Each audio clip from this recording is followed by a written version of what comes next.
What's up, guys? Up here at the land in Oklahoma, doing some more trimming and trying to clear a driveway.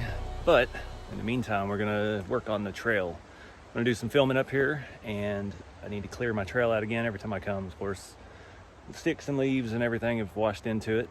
So I'm kind of behind the scenes, walk you through what I do, and yeah, get this thing ready to run. Also, this is going to be kind of a product review video. I've got some new stuff. I'm trying out a new little mini tripod and phone holder. Since I've started filming with my phone over the GoPro, quality and the wide angle just fly.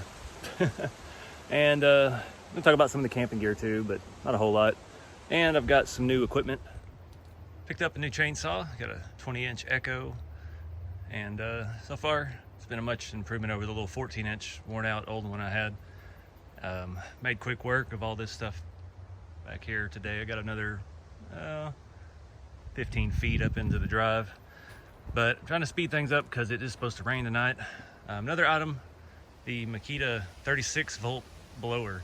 I will say so far this thing runs through the 5-amp batteries. I get maybe 10 minutes of run time out here blowing the trail out, but got another set of batteries on here. I'm going to run back to the trail one more time and clean this thing up.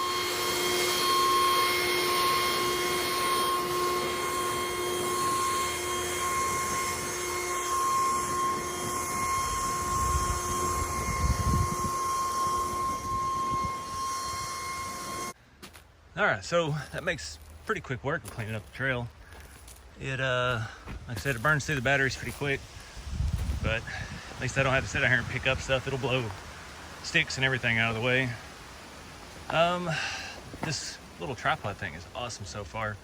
I've gone through a couple little janky Amazon $15 phone holders, and half of them wouldn't even hold the iPhone 11 Max with the case.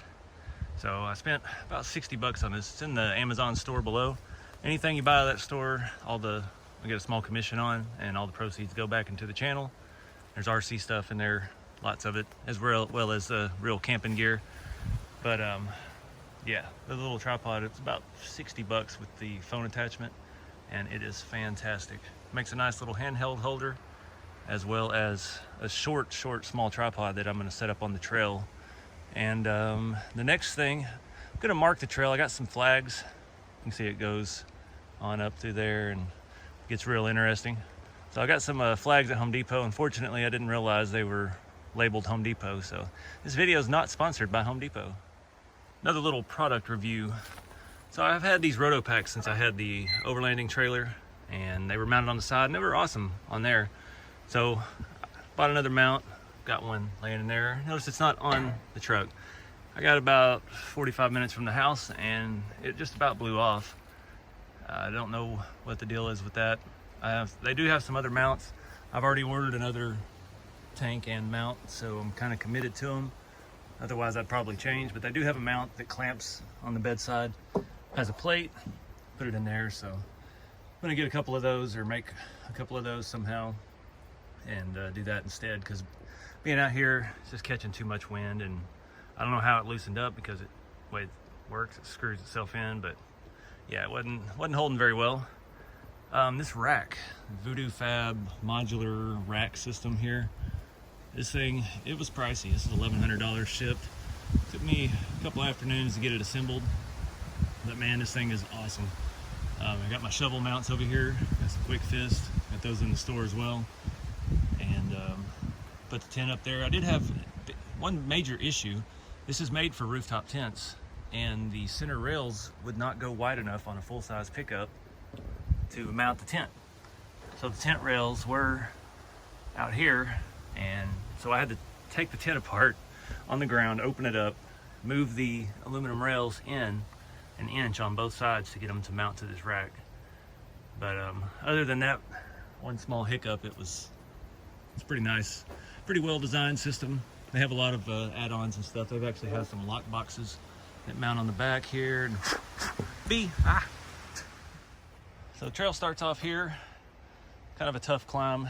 Doesn't look that steep from up here, but when you get down low, it's pretty jagged. Some of the leaf spring trucks are gonna have some issues with it. I don't plan on leaving the flags out here. I will pick them up after I get done filming.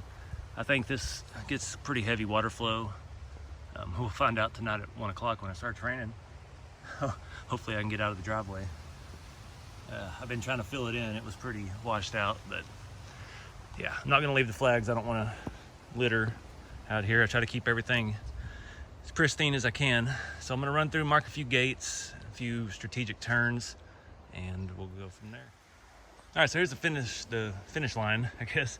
Finish on this giant slab rock that's buried over here. This little trench here is pretty good, didn't really need any marking. We turn back this way. We've got a hairpin over some rocks, around some leaves. May do more with this. It's kind of flat. I really would like to move some more of these rocks down here to the middle section. There's not a whole lot going on down here. We follow this way. We just have a marker there. I could break through this, but those leaves are pretty well packed in. And I kind of like that little U-turn area. Adds a little bit of challenge. This is not really a whole lot going on through here. It's a little bit of a climb. We get down here to this other down tree, down to a little pit, up and around. And this, you have a bypass over here, around the side of the flag, or the sharp turn up here. It's a nice little climb right here. And then down to the fun part. I know I'm walking it backwards, but that part's pretty simple. But when you get to this is the most scale part. And this is all naturally occurring. I haven't done anything with this other than put some rocks under that branch to make it where I can actually drive trucks underneath. But this is my favorite little stretch of the trail. Very scale, pretty technical. And then up to that, there's not a whole lot going on down here. And I've got a little other hairpin with some cool looking moss in the middle of it. And you kind of come back through here. It's good to show the truck's steering abilities or lack thereof on some cases. That Gladiator was actually able to make some of those turns. And then down through here is kind of tame. And we're back to the difficult start. Another little product review. Sorry I keep throwing this stuff in here, but stuff I love. I love this little Carhartt tool roll. Got lots of pine needles and just basic stuff for bringing camping. I've got all the sockets for my lug nuts. I've got the sockets for all of my rack and tent hardware, ratchet, tires, valve core repair stuff, battery, tent. I got everything in here. Some vice grips, some channel locks, wire cutters, just basic stuff. This little thing has been super handy. And then again, that's in the Amazon store as well. So the next I'm going to mark camera spots. That was a thing I was trying to do last time when I was doing just 4 rigs. I wanted to get the same vantage point from every single one. So I'm going to try to find where my camera spots were and mark them good this time so I can keep continuity when we're doing comparative videos and stuff like that. So you can see each rig, how it performs the same task as the other one. Takes my property line there and down there. That road keeps going, but it goes into an off-road park, which is at the bottom of the mountain. And I don't know if you can hear it over the wind and the trees, but you can hear some pretty cool rigs down there running. Seems like they all meet up at one guy's house at the bottom of the mountain in town, and they drive their truggies and rock crawlers and everything up there. A lot of LS power, a lot of tube chassis, nothing left but firewalls of the former vehicles. That's some pretty cool stuff going on down there. I'd like to go see, but I think it's kind of a private club deal.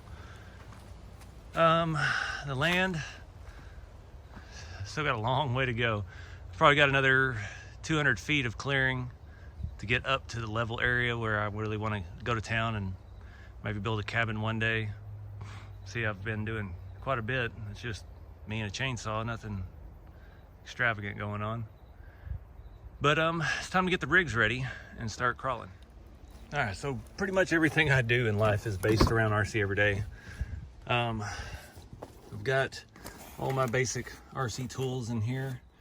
Somewhere in here there's a lipo, I hope. Really need some kind of bag to carry crawlers. I mean, there's a lot of race bags for on-road stuff and buggies and all that, but don't see much on the market for any crawler stuff. Where did I put my LiPo? Everything in here is camera gear. I got my laptop, flashlights, tripods. Down here, I've tried to wrap up nicely my radios. We're gonna do the C2X in this video. We got another video coming up where we're gonna do some leaf spring action. Traveling with these rigs is a challenge. I've got some foam in here that I set the soft tire rigs on so they don't flat spot, and it's a slight elevation change, probably going up 1,000 feet from home. Not a whole lot, not like when I went to Colorado and all my tires ballooned. I didn't expect that. Had some rough times with it, but got a stockpile of Makita batteries for all my Makita stuff. Got some survival bags, sleeping bags. That is my bedding, my blankets and all that. Got more guns and ammo, knives. My Jackery 500, this thing is awesome. So I ran a tent fan and charged my phone, and what else did I do on it last time? Did a whole bunch of stuff with it, and it was only down to 48%. Typically, you can camp for 3 days on that without charging it, and it does supply a charger to charge off cigarette port while you're driving. So if you're actually like long-term camping, you can charge it up on the road. That thing is pricey, but let me tell you, that thing is a lifesaver. Having power wherever you go is the key when you're doing YouTube stuff. I don't know where I put my LiPo, so I'm gonna keep looking. Yep, no LiPo in there. All right, so being a small channel in the big scheme of things, Helios RC hooked me up with a deal. I still paid for them. I didn't, don't get much for free, but companies like this that see potential in things, these batteries have been fan-freaking-tastic. I've got 2 of these. They're 3S 45C, 3000 milliamp, and I got them at USTE in February. I've charged them 1 time. Now, I don't drive hours and hours on end. I don't trail, for an entire weekend long. I've charged them once since Florida. And that just blows my mind. Growing up in the 90s, we had the nickel metal batteries, and you just get no use out of them. You get 10, 15 minutes on a stock can motor. So having a battery that I don't have to charge very often takes one less headache out of all this for me. Because, I got more than just setting up the rig and going and driving. I got camera gear. You've seen all the stuff I've got. I've got camping gear. I've got tons of stuff that I have to do to get up here and do this, and I have to do other things while I'm here and manage the time and do all that. So shout out to RC4wd as well. They've really been working with me a lot lately since the 87 extra cab, and hoping we get some more cool stuff coming to review on the channel. And I don't really do reviews like, I sit down and look at this tire, but review. I'll put it together, make it look cool, show you what you can do with it, and get out and drive it like you're gonna do. That's the key to what I try to do with this channel, is just make everything cool, like we're just hanging out. I'm just a regular guy like y'all. I'm not trying to be some celebrity, just a regular guy. I got a day job, but we're gonna do some cool stuff today because we got these new Black Rhino wheels and these Super Thornbirds TSL Interco Thornbird tires. Excited to try those out, but I'm most excited about trying out the new stance of this. So I put the Jalon 2 hoops on here, the old TF2 trick, which most of the new TF2s, the BFG version and the Marlin, I know for sure, come with these on them now, as well as I think they come with the Yoda 2s, which is a much improvement. But swap that on here. The mounts are even, the same thing, same width as the ones that came on it, but it gets it set down lower. In the rear, you can see here, I took the rear shock hoops off completely, and I drilled holes about ½ an inch higher in the Delrin bed and just mounted the shock straight to that. I had to use spacers and stuff to make it clear, but nothing different than what you would do with a regular mount. So I'm hoping the lowered stance, I think that was the problem. This thing, it's kind of lightweight out of the box. The chassis, I think, is steel. I don't know if it's aluminum or steel. I think it's steel. And it's a totally different rig than the TF2s and the Jalon 2s. And it just seemed like it was way too high. There's that bee again. He's really digging me today. Or my Mountain Dew. Get away. But yeah, we're gonna try this out. I think it's gonna do a lot better. The key to these is weight balance. With the rock crawling, anything, whether you got a full tube welded thing, it's gonna weigh 20 pounds, or you got a box stock SEX10. You know, it's all about the weight, how it transfers. If it's down low, it's gonna stay planted better. Shock stiffness will play into that a lot. We got the King shocks on here. They are doing well. I would like to play with the spring rates a little bit, but we'll see how it goes today. These are the box stock springs set up on it. And yeah, that bee will not go away. Buzz off. All right, so before I get going, I always do a quick check. I'm still running the ready to run radio system on this. I had a receiver, I bought a new Spectrum receiver for my DX5 Pro, which I am really liking. I know I had a really bad experience with the Rugged, and I don't recommend those at all. The Pro, I went in with very low hopes, and so far it's exceeded those, so we're doing pretty good on it. But for now, we're gonna run this on the kit thing to make sure everything is on and working. Got left and right, we got everything working. I'm just gonna slap the body on and get the crawling.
All right, so first drive on the new setup.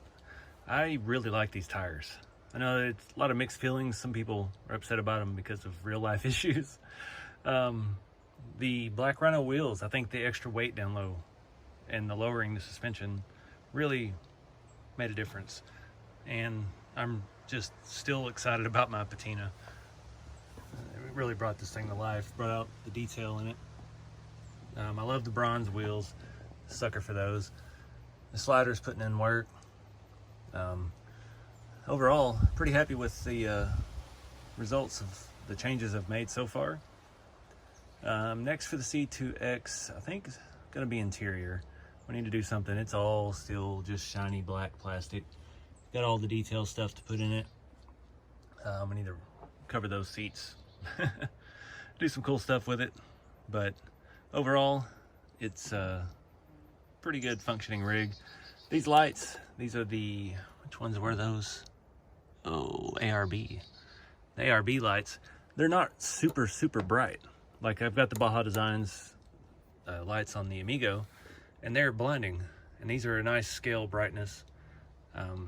They are kind of tight with my bumper. It does push them down the body and stuff, but they work. And looks like I've got moisture in one of them. Crap.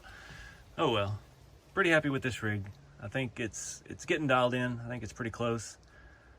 And I'm not sure what else to do other than some tube work. We've got the tube sliders. I really want some kind of roll bar, something on that Delrin bed. But I was surprised everybody liked the trail repaired bobbin bed. That was just pure, yeah, those idiot savant moments. I dropped the bed and it fell and it just cracked right back at the seam. So yeah, I had to improvise. I did not put any more epoxy on there. It's just strictly the screws and the rusty tin that's holding it on. So anyways, now I have to make the half-mile trek to the back of the property where I actually get some phone service, check the weather because it is getting cloudy, it's windy, and it's supposed to rain, and I need to know if it's gonna rain sooner or later.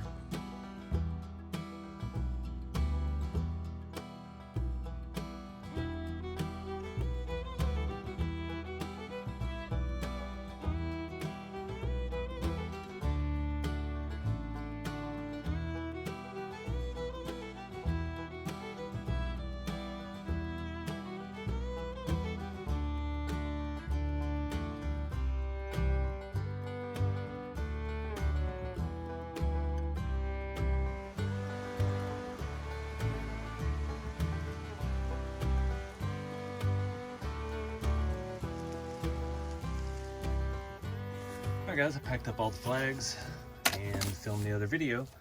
So now it's time to set up the tent and get ready for a wet night. First time camping in the wet. I don't know how my drive's gonna fare. I don't know if I'm gonna be able to get out. We'll just have to see early in the morning if I need to move the truck. So I got it as level as I could. I usually bring some ramps and I forgot them this time.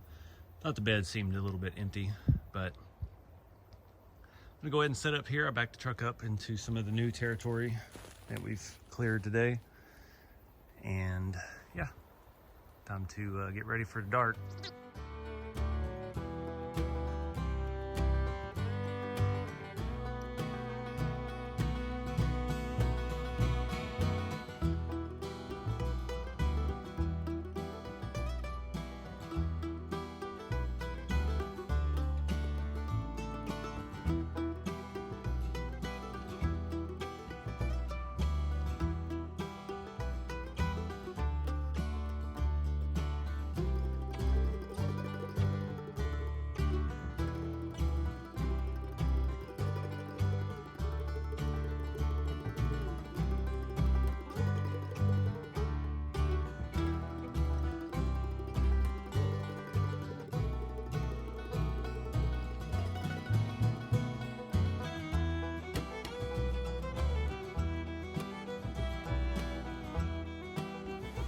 All right guys, so I'm gonna wrap this video up here.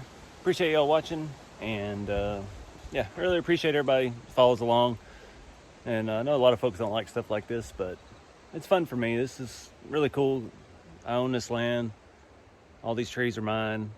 We can do whatever we want. It's peaceful, slow. There's not a whole bunch of traffic. There's not all that day-to-day stuff. I encourage everybody to get out, do something, whether it's with tiny trucks or just getting out in nature. But I'll see you all in the next video. We get ready here and film the next video. I'm gonna film the leaf spring shootout. Couldn't bring as many rigs as I wanted thanks to some lost items and shipping, but we got some fun anyway. Got the course all set up and just got to get some batteries in the rigs and go. But keep a scale. I'll see you all in the next video.